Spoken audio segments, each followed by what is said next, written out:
Hi everyone, welcome to you at my YouTube channel Physics Solution Point for UP and CBSE board. आज मेरा topic है वैद्युत क्षेत्र पर आधारित आंकिक प्रश्न। आज मैं आपको वैद्युत क्षेत्र पर जो कुछ न्यूमेरिकल प्रॉब्लम्स है उन्हें डिस्कस करेंगे, ये कराऊंगा। सबसे पहले हम लोग मेन फार्मूले पे ध्यान देंगे, एक नज़र इस पर डाल लेते हैं, क्योंकि इन फार्मूले की हेल्प से ही हमारा वैद्युत क्षेत्र की तीव्रता के आंकिक प्रश्न होंगे। पहला हमारा फार्मूला है F is equal to Q into E, F is equal to Q into E. Q को हम लिख सकते हैं एन ई इंटू ई। दूसरा फार्मूला हमारा capital E it is equal to 1/4 pi epsilon naught Q upon R square, K Q upon R square. तीसरा formula हमारा E it is equal to 1/4 pi epsilon naught Q X upon A square plus X square की whole power 3/2। ये किसका formula है? ये वलय के लिए है, वलय के लिए। और एक फार्मूला और लिख लेते हैं हम यहाँ पर, E it is equal to 9 into 10⁹ Q upon R square. जितने न्यूमेरिकल प्रॉब्लम है इससे करेंगे हम लोग। अगर कोई डेरिवेटिव टर्म में यूज करना तो हम इससे कर लेते हैं। तो यहाँ जितने ही हमने 4 फार्मूले लिखे हैं, आप इसका स्क्रीनशॉट ले लेंगे। Where F is equal to, F किसको इंडिकेट करेगा? बल को। Q इसको किसको इंडिकेट करेगा? आवेश को। कैपिटल E किसको इंडिकेट करेगा? वैद्युत क्षेत्र को। और N इलेक्ट्रॉनों की संख्या को इंडिकेट करेगा। यहाँ पर स्मॉल e की जो वैल्यू है वो स्मॉल e किस पर आवेश है? वो आवेश होता है इलेक्ट्रॉन पर या प्रोटॉन पर, हम आवेश ले सकते हैं। वैल्यू देख लेंगे। स्मॉल e की value 1.6 into 10⁻⁻19 coulomb. C stand for coulomb. R हमारे पास दूरी होगी, x वलय के केंद्र से बिंदु की दूरी, उस बिंदु की दूरी जिस पर आपको वैद्युत क्षेत्र निकालना है। और स्मॉल a क्या होगा? यहाँ पे वलय की त्रिज्या के रूप में इसको प्रयोग करेंगे हम लोग। तो ये आई होप ये आपके फार्मूले हो जाएंगे। एक नज़र फिर से देख लेंगे और इसका स्क्रीनशॉट ले सकते हैं आप या नोट कर लेंगे। अब हम स्टार्ट करते हैं। पहली प्रॉब्लम है बेटा 1 मार्क्स की प्रॉब्लम है। 2 इंटू 10⁶ न्यूटन पर कूलाम के वैद्युत क्षेत्र में अल्फा कण पर बल का मान ज्ञात कीजिए। थोड़ा अल्फा कण के बारे में बताते हैं। अल्फा कण क्या होता है? अल्फा कण का मीनिंग होता है 2He4। 2He4 का मतलब है हीलियम का नाभिक। किसका नाभिक? हीलियम का नाभिक। ये नाभिक के बारे में बात करता है। हम लोगों को पता है जो वैल्यू दी हुई है, वैद्युत क्षेत्र की वैल्यू कितनी दी हुई है? Capital E it is equal to 2 into 10⁶ Newton पर कूलाम। और आपको मालूम होना चाहिए हीलियम के नाभिक पर आवेश कितना होता है? 3.2 इंटू 10⁻⁻19 कूलाम। आपको पता होना चाहिए कि नाभिक पर जो आवेश है वो आवेश का होता है पॉजिटिव होता है, हमेशा पॉजिटिव होता है। अगर हम लोग इस पर आवेश निकालना भी चाहे तो हम यहाँ पे बता सकते हैं 2He4 में जो है N कितना हो जाएगा हमारे पास? 2, क्योंकि हीलियम के नाभिक में 2 प्रोटॉन होंगे 2 इलेक्ट्रॉन होंगे। तो हम इसकी वैल्यू इससे भी निकाल सकते हैं 2 इंटू ई। ई की वैल्यू हम कितना रख देंगे? 1.6 इंटू 10⁻⁻19 कूलाम। जब हम इसकी मल्टीप्लाई करेंगे तो 16 दूनी 32 यानी कि 3.2 इंटू 10⁻⁻19 कूलाम आ जाएगा। तो ये मैं थोड़ा सा अलग से बता रहा हूँ, वैसे आपको याद रहना चाहिए। हीलियम नाभिक पर या अल्फा कण पर, अल्फा कण के नाभिक पर जो धनावेश होगा वो होगा 3.2 इंटू 10⁻⁻19 कूलाम।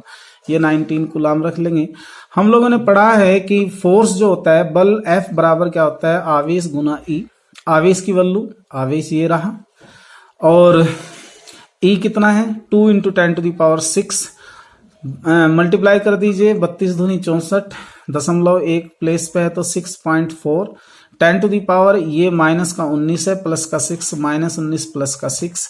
आप इसे सोल्व कर लेंगे, 6.4 इंटू 10⁻30 न्यूटन। ये इसका आंसर आ गया। वैद्युत क्षेत्र की एक छोटी प्रॉब्लम कर ली हमने। इसके बाद हम यहाँ आते हैं, एक इस तरह का कोई क्वेश्चन अगर आपको दे दे तो कैसे करना है यहाँ देखें आप। आपसे कहा जा रहा है कि सोडियम का एटम ले लीजिए। सोडियम के नाभिक से 1 एंगस्ट्रॉम की दूरी पर वैद्युत क्षेत्र की तीव्रता ज्ञात करें। अब हम लोग यहां देखेंगे कि हमारा जो सोडियम है, ये सोडियम, इसके नाभिक में क्या होंगे? प्रोटॉन होंगे। कितने? 11 प्रोटॉन होंगे। 11 प्रोटॉन मतलब स्मॉल n की संख्या कितनी होगी? इसमें 11 प्रोटॉन होंगे, 11 न्यूट्रॉन होंगे और इसमें 11 ही क्या होंगे? इलेक्ट्रॉन। इसमें 11 प्रोटॉन होंगे, 11 इलेक्ट्रॉन होंगे और 23 माइनस 11 यानी कि 12 न्यूट्रॉन होंगे। न्यूट्रॉन की तो हमें जरूरत नहीं है, बट हमें जरूरत किसकी है, हमें आवश्यकता है प्रोटॉन की संख्या की। तो प्रोटॉन की संख्या कितनी है, 11। तो चार्ज हम निकाल लेंगे Q equal to 11 into E, NE के फार्मूले से आप वैल्यू रख दीजिएगा E की 1.6 इंटू 10⁻⁹ कूलम। कहने का अर्थ ये हुआ कि 11 प्रोटोनों का जो कुल आवेश है वो ये आया। दूरी कितनी है, R बराबर 1 एंगस्ट्रॉम। एंगस्ट्रॉम को किस में बदल लेंगे, मीटर में, तो 1 इंटू 10⁻⁻10 मीटर आ जाएगा। तो वैद्युत क्षेत्र की तीव्रता E की वैल्यू हम निकालेंगे। तो E की वैल्यू कैसे निकालने, ये रहा formula. Because E it is equal to कितना होता है, 9 गुना 10 की घात 9 Q upon R square. Put the value 9 गुना 10 की घात 9, Q की वैल्यू 11 गुना 1.6 गुना 10 की घात -19 बटे 1 गुना 10 की घात -10 का होल स्क्वायर। अब हम मल्टीप्लाई कर लेते हैं, 11 की 9 में करेंगे, 11 9 99, 1.6 की मल्टीप्लाई 10 की घात, गुना में घात जुड़ जाएंगे, 10 की घात 9 -19 और 1 का वर्ग करेंगे 1 और 10 की घात -10 का वर्ग कितना हो जाएगा, 10 की घात -20। अब इसको आगे सोल्व करके दिखाता हूं मैं। यहां देखें बेटा, इसकी मल्टीप्लाई कर लेते हैं। मल्टीप्लाई करने पर हमारे पास आता है 158.4 गुना 10 की घात -10 प्लस 20, 158.4 गुना 10 की घात 10। आप इसके डेसिमल पॉइंट को इधर ले जाइए 2 डेसिमल प्लेस पर। जैसे ही आप 2 डेसिमल प्लेस इधर खिसकाएंगे तो 2 इसमें ऐड कर देंगे, तो ये आ जाएगा हमारा 1.584 गुना 10 की घात 12 न्यूटन पर कूलम। ये उसके सोडियम के नाभिक द्वारा 1 एंगस्ट्रॉम की दूरी पर वैद्युत क्षेत्र का मान आ जाता है। अब देखना, ये क्वेश्चन है, बड़ा सिंपल सा क्वेश्चन है। 2 पॉइंट चार्जेस हैं, 2 बिंदु आवेश हैं। एक 3 माइक्रोकूलम का है, एक -3 माइक्रोकूलम का है, एक दूसरे से 30 सेंटीमीटर की दूरी पर हैं। 2 बिंदु आवेश 3 माइक्रोकूलम -3 माइक्रोकूलम, दोनों एक दूसरे से 30 सेंटीमीटर की दूरी पर हैं। इस रेखा के मध्य बिंदु पर परिणामी वैद्युत क्षेत्र ज्ञात करें। अब देखिए, हम लोग यहाँ पे क्या करते हैं, एक पॉइंट चार्ज यहाँ ले लेते हैं बिंदु ए पर, एक पॉइंट चार्ज बिंदु बी पर ले लेते हैं। इस पर आवेश की मात्रा है 3 गुना 10 की घात -6 कूलम, इस पर आवेश की मात्रा है -3 गुना 10 की पावर -6 कूलम। दोनों के बीच की दूरी कितनी है, 30 सेंटीमीटर। मध्य बिंदु की बात कर रहा है, तो मध्य बिंदु का मतलब आधी दूरी इधर लेंगे, आधी इधर लेंगे, तो ये 15 सेंटीमीटर आएगी, ये भी 15 सेंटीमीटर आएगी। अब यहाँ आपको समझना ये है, अगर ये C पॉइंट है, प्लस चार्ज के कारण C बिंदु पर वैद्युत क्षेत्र बाहर की तरफ होगा, रिपल्सिव फॉर्म में होगा, बाहर की तरफ, और माइनस चार्ज के कारण वैद्युत क्षेत्र क्या होगा, अंदर की तरफ होगा, उसी डायरेक्शन में होगा जिधर आपका आवेश रखा हुआ है ड्यू टू अट्रैक्शन। तो यहाँ पर C पॉइंट पर दोनों वैद्युत क्षेत्र एक ही डायरेक्शन में है, E1 और E2 दोनों एक ही डायरेक्शन में है, दोनों पर आवेश बराबर है, दोनों पर आवेश बराबर है, दोनों के लिए दूरी बराबर है, तो E1 और E2 दोनों एक जैसे होंगे, बराबर होंगे। तो यहां पर हम निकालते हैं बिंदु C पर परिणामी क्षेत्र। Because E1 E2 are in same direction, E1 और E2 की दिशा एक ही है, मैंने दिखाई है यहाँ, ये दोनों की दिशा एक ही है, तो यहाँ C पर परिणामी वैद्युत क्षेत्र दोनों का योग हो जाएगा, E it is equal to E1 plus E2। तो E it is equal to formula रखा 9 into 10⁻9 Q1 upon R1 square plus 9 into 10⁻9 Q2 upon R square, R2 का square, but R1 R2 equal है, और आपका Q1 Q2 भी equal है, R1 R2 भी equal है, और Q1 Q2 भी इक्वल है। तो दोनों की वैल्यू अगर हम इसमें रखें तो हमारा दुगुना हो जाएगा, 2 गुना 9 गुना 10 की घात 9 Q1 upon R1 square. Value put कर दी हमने, 9 दूनी 18 गुना 10 की घात 9, Q1 का मान 3 गुना 10 की घात -6 बटे 15 गुना 10 की घात -2 का होल स्क्वायर। इसको सोल्व करा, सरल किया, सरल करने पर हमने देखा 18 मल्टीप्लाई 3 इंटू 10⁻9 -6 बटे 15 गुना 10 की घात -6। आप इसे सरल कर लेंगे तो ये सरल हो क्या आएगा, 0.24 गुना 10 की घात -9 -6 प्लस 4, 9 4 13, 13 में से 6 गए, कितने बचे 7। मैं दशमलव का एक स्थान दाएं तरफ खिसका देता हूं तो एक पावर इधर से कम हो जाएगी, तो यह आएगा 2.4 गुना 10 की घात 6 न्यूटन पर कूलम। अगर आपसे पूछा जाए कि इसकी दिशा किधर को होगी, तो आप चित्र में देख रहे हैं दोनों E1 और E2 नेगेटिव चार्ज की ओर हैं, Q2 की ओर हैं, तो यहाँ पर परिणामी वैद्युत क्षेत्र किधर की ओर होगा, ऋणावेश की ओर होगा। ये आपका क्वेश्चन हो गया। अब इसके बाद एक क्वेश्चन और देखिएगा, बड़े सिंपल क्वेश्चन इसके। दो आवेश प्लस क्यू व प्लस 4q एक दूसरे से 6a की दूरी पर हैं। इस रेखा के किस बिंदु पर परिणामी तीव्रता 0 होगी, ये आपको बता दिया इसने। दो आवेश प्लस क्यू व प्लस 4q एक दूसरे से 6a की दूरी पर हैं। इस रेखा के किस बिंदु पर परिणामी तीव्रता 0 होगी। तो भैया हमने यहाँ पे एक फिगर ड्रॉ करी, इसको मैंने ए कह दिया, इसको मान लो मैंने बी कह दिया, और ए और बी ये रेखा होगी इन दोनों बिंदुओं को मिलाने के लिए, और बिंदु पी मैंने यहां मान लिया जिस पर परिणामी तीव्रता कितनी है, 0 है। दोनों के बीच की दूरी कितनी है, 6a है। तो पहले बिंदु से बिंदु पी की दूरी मैंने x ले ली, दूसरे बिंदु से बिंदु पी की दूरी कितनी बचेगी, 6a माइनस x। क्योंकि बिंदु P पर E1 और E2 एक दूसरे के विपरीत हैं, तो अब हम यहाँ पर E1 की वैल्यू लिख लेते हैं, फिर E2 की वैल्यू लिख लेते हैं फार्मूले के अकॉर्डिंग।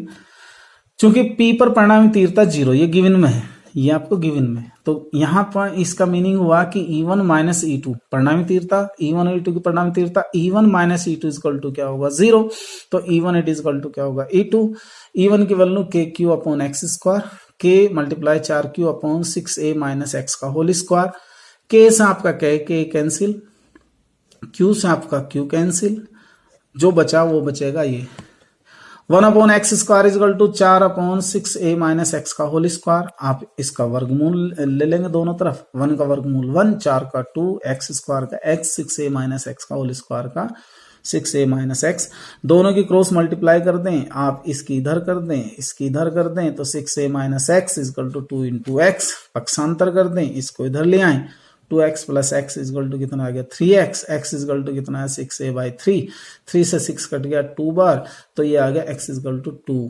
ये हमारा आंसर हुआ कि पहले आवेश से 2a दूरी पर परिणामी वैद्युत क्षेत्र 0 होगा। आई थिंक ये आपका क्लियर हो गया होगा। नेक्स्ट क्वेश्चन देखते हैं। नेक्स्ट क्वेश्चन आइए यहाँ पे। नेक्स्ट क्वेश्चन बड़ा अच्छा क्वेश्चन है, ये आपके एग्जाम में भी आया है। दो बिंदु आवेश प्लस q व माइनस 2q स्मॉल a भुजा वाले समबाहु त्रिभुज के शीर्षों b व c पर रखे हैं। एक b पर रखा है, एक c पर रखा है, एक आवेश प्लस q है, एक माइनस 2q है। बिंदु a पर परिणामी तीव्रता तथा इसकी दिशा ज्ञात करवा रहा है। ये बिंदु a है, बिंदु a पर प्लस q आवेश के कारण तीव्रता, बिंदु a पर प्लस माइनस 2q आवेश के कारण तीव्रता, इन दोनों का जो परिणामी है E, एक तो ये ज्ञात करवा रहा है और इस E की दिशा भी ज्ञात करवा रहा है। किसी एक वैद्युत क्षेत्र की दिशा से, इसका वैद्युत क्षेत्र की दिशा से अल्फा का मान यहाँ ज्ञात करना है। तो यहाँ देखिए ये एंगल कितना बेटा, समबाहु त्रिभुज 60 डिग्री, ये एंगल कितना 60 डिग्री, ये कोण कितना, ये भी 60 डिग्री, ये पूरा कोण कितना 180, 60 180 में से सब्ट्रैक्ट करेंगे तो ये कोण कितना बचेगा 120, क्योंकि हमें इसकी जरूरत पड़ेगी, इसे हमने नाम दे दिया थीटा। फिगर आपने समझ ली। यहां लिखेंगे चूंकि E बराबर KQ upon R square, E1 it is equal to क्या होगा KQ upon A square, this equation first. E2 is equal to क्या होगा K into 2Q upon A square. हम इसका यूज कर लेते हैं फर्स्ट इक्वेशन को, ये बना लेंगे यहाँ term KQ upon A square, use equation first, तो ये 2E1 के इक्वल होगी।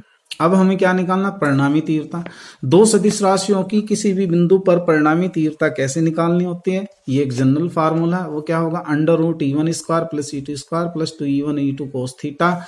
आप वैल्यू रखिए E1 स्क्वायर, E2 मैंने 2E1 के बराबर सिद्ध कर रखा, यहाँ ये रहा, यहाँ से उठा लाइए 2E1, ये होगा 2 मल्टीप्लाई E1, E2 की वैल्यू 2E1 कोस 120, कोस 120 की वैल्यू हम लोगों को सबको पता होनी चाहिए -1/2, तो ये 1/2 हमने यहाँ रखना है, इसको सरल करना है। ये आप देख रहे हैं 4 और 1 5 E1 square minus 2 E1 square, 5 में से 2 जाके कितना बचेंगे 3 अंडर रूट E1 स्क्वायर, तो ये कितना है बेटा E1 रूट 3। E1 की वैल्यू रख दो यहाँ पे, E1 की वैल्यू होगी ये KQ upon A square root 3, but K क्या होता है, K को तो हम जनरली शॉर्ट में लिखने के लिए रखते हैं 1/4 पाई एप्सिलॉन 0। तो ये वाली वैल्यू यहाँ रिप्लेस कर दें तो E it is equal to क्या होगा 1/4πε0 q √3/a²। This is the your answer. ये आपका आंसर हो गया। अब सेकंड पार्ट है इसका, हमने माना कि ई जो परिणामी तीव्रता है E2 के साथ अल्फा कोण बनाता है। हमने फिगर दिखा रखी बेटा, ये E2 के साथ कितना एंगल बना रहा है, अल्फा। तो किसी भी दो सदिश राशियों के लिए एक फार्मूला हम ये चुनते हैं, आपने पढ़ा होगा कभी कहीं, tan alpha it is equal to q sin theta divide by p plus q cos theta. ये 11th में पढ़ाया जाता है आपको वेक्टर विश्लेषण में। आप यहाँ ये फार्मूला चूज कर लेंगे, E1 sin theta upon E2 plus E1 cos theta. Theta हमारा कितना 120, ये दिखा रखा है, थीटा कितना 120 हम यहाँ रख लेंगे।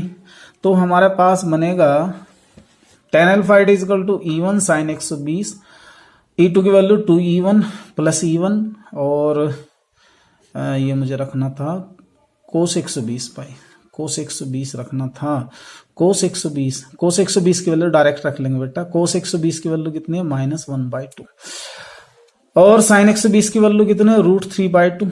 मैंने इसको सोल्व कर लिया, 2 दूनी 4, 2 दूनी 4, ये यहाँ पर रखा E1 √3/2, 4 E1 माइनस E1/2, तो E1 √3/2, ये बचा 3E1/2, 2 से 2 कैंसिल हो जाना चाहिए, E1 से हमारा E1 कैंसिल हो जाना चाहिए, बचना क्या चाहिए, ये आ जाएगा हाँ √3/3, √3 को लिख सकते हैं √3 इंटू √3, एक √3 से √3 कट गया। tan alpha is equal to 1/√3। हम जानते हैं कि tan 30 के लिए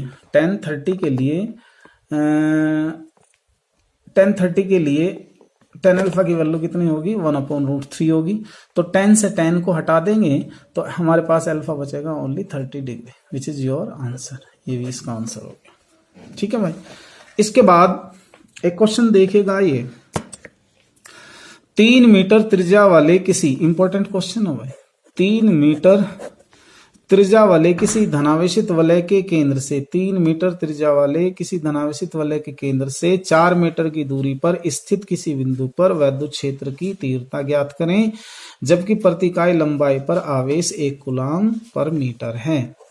हमारे पास कोई वलय है, ये वलय हो गया इस तरह से, इसकी त्रिज्या कितनी है, इसकी त्रिज्या 3 मीटर और यहां से इसकी अक्ष पे ये कितनी दूरी है 4 मीटर।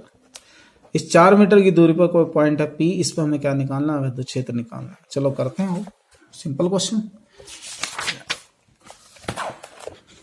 थोड़ा धैर्य रखें, आपको ये सब समझ में आने लगेगा। फिजिक्स थोड़ा डेप्थ का सब्जेक्ट है, आप सब्र रखें, पेशेंस रखें, आपका हो ही जाएगा। गिवन दैट, क्वेश्चन की थीम पर आते हैं कि एक वलय जिसकी त्रिज्या 3 मीटर, तो त्रिज्या को किससे डिनोट किया, ए से। वलय के केंद्र से 4 मीटर की दूरी पर किसी बिंदु पर परिणामी तीव्रता निकालनी, तो वलय के केंद्र से x इक्वल टू कितना 4 मीटर। ये लैम्डा इसका मान दिया होता है, ये रेखीय आवेश घनत्व होता है, मैं इसे अगले चैप्टर में पढ़ाऊंगा। रेखीय आवेश घनत्व का मतलब है प्रति इकाई आवेश, प्रति इकाई लंबाई पर आवेश की मात्रा। 1 मीटर लंबाई पे कितना आवेश है उसे बोलते हैं रेखीय आवेश घनत्व। तो लैम्डा इज इक्वल टू कितना हुआ 1 कूलम पर मीटर, ये दिया हुआ है। तो हम लोगों को कुल आवेश निकालना पड़ेगा पहले। जब 1 मीटर लंबाई पर 1 कूलम आवेश है तो हमें इस परिधि की जरूरत पड़ेगी, इसकी, ये टोटल कितनी लंबाई बैठेगी। हम लोगों को पता होता है वृत्त हुआ या वलय हुआ, वलय की परिधि कितने होते हैं 2πr। तो भैया लैम्डा मल्टीप्लाई कर देंगे 2πr। आर कितनी है इसमें, ए, त्रिज्या ए है और लैम्डा का मान कितना है 1, तो 1 गुना 2πa, 1 गुना 2πa, ए कितना है 3, मल्टीप्लाई किया 6 कूलम, ये कितना आ गया बेटा 6 पाई कूलम, 6 पाई कूलम। तो सो हियर अब हमें निकालना होता है किसी भी वलय के लिए उसके केंद्र से x दूरी पर वैद्युत क्षेत्र की तीव्रता का फार्मूला ये रहा। तो 1/4πε0 qx/a² प्लस x² की होल पावर 3/2। अब इसकी जो वैल्यू है वो कितनी है 9 × 10⁹, ये रखा मैंने। Q की वैल्यू कितनी है 6 पाई है, इसकी वैल्यू कितनी है 4, A की वैल्यू कितनी है 3 का स्क्वायर, X की वैल्यू कितनी होगी 4, 4 का स्क्वायर 3/2। मैं इसे सरल करने लग रहा हूँ। 9 गुना 6 गुना 4 गुना पाई गुना 10 की घात 9, 3 का वर्ग हो गया 9, 4 का वर्ग हो गया 16, इसकी घात कितनी होगी 3/2। अब यहाँ हम लोग क्या करते हैं, हम लोगों को यहाँ पे कैलकुलेशन करनी पड़ेगी। देखिएगा कैसा आएगी, ऊपर तो आ जाएगी सबकी, पाई की वैल्यू भी रख देंगे। 9 इंटू 6 इंटू 4 इंटू 3.14 गुना 10 की घात 9, और ये आ जाएगा 9 16 25 25 की घात 3/2। मैं ये सब मल्टीप्लाई कर लेता हूँ ऊपर, ये आएगी 678.24 गुना 10 की घात 9। 25 का मैं लिख लेता हूँ 5 का वर्ग, 5 का वर्ग की घात 3/2, 2 से 2 कैंसिल हो जाना है, तो ये 678.24 गुना 10 की घात 9 आना है बटे 125। 125 से मैं काट दूं तो ये कितना होगा, लगभग 5.42 गुना 10 की घात 9 न्यूटन पर कूलाम। यहाँ जीरो भी लगा दीजिए क्योंकि आगे भी डिजिट होगी इसमें कुछ, तो 5.420 गुना 10 की घात 9 न्यूटन पर coulomb. This is your answer. और वैद्युत क्षेत्र की तीव्रता के एक आध क्वेश्चन बचा है, उसे फिर देख लेंगे। Thanks for watching, good night. अगर आपको ये मेरा चैनल अगर आपको मेरा ये वीडियो अच्छा लगा है तो मेरे चैनल को प्लीज़ सब्सक्राइब कीजिए। मेरा चैनल नया है, चैनल मेरा भले ही नया हो पर मैं टीचर बहुत पुराना हूँ, और आशा करता हूँ कि आप मेरे साथ बने रहेंगे। मैं आगे की चैप्टर्स की वीडियो अपलोड करता जाऊँगा। Thanks again.